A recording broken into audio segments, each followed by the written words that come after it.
Price Lord. இந்த நாளுக்கான தேவ வார்த்தை லேவியராகம புஸ்தகம் 26ஆம் அதிகாரம் 7, 8 வசனங்கள்.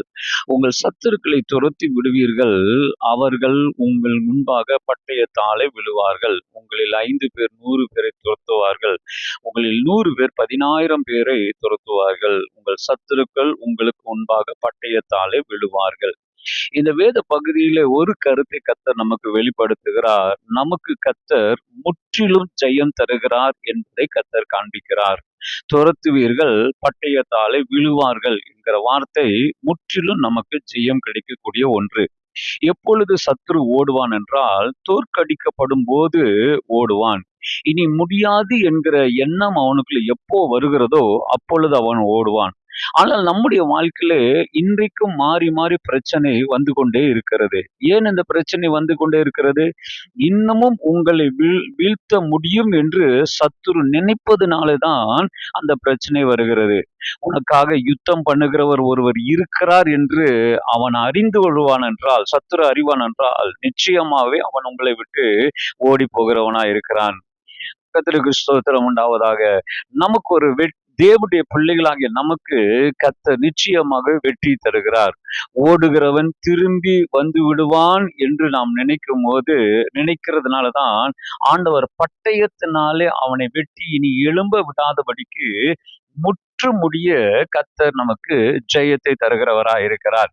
சரி, எப்படி கர்த்தர் வெற்றியை தருகிறார் என்றால், அந்த லேவியராகமம் 26ஆம் அதிகாரம் 8ஆம் வசனத்திலே 5 பேர் 100 பேரை துரத்துவார்கள். அப்படி என்றால் ஒருவன் 20 பேரை துரத்துவான்.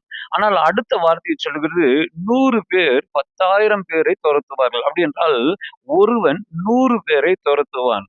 இது வித்தியாசமானதா இருக்கிறது. இது என்ன ஆண்டவர் நமக்கு சொல்லுகிறார் என்றால், கர்த்தர் கொடுத்த கிருபை, கர்த்தர் கொடுத்த நன்மை, கர்த்தர் கொடுத்த பலத்திலே பல மடங்கு அது பெருகுகிறபடியினாலே தான் இந்த பலத்தினாலே ஒருவன் 100 பேரை துரத்துகிற அளவுக்கு கர்த்தர் வெற்றியை தருகிறவராய் இருக்கிறார். உங்களுக்கும் எனக்கும் அந்த பல மடங்கு பலனை கொடுத்து முற்றுமுடிய வெற்றியை கர்த்தர் தருவாராக.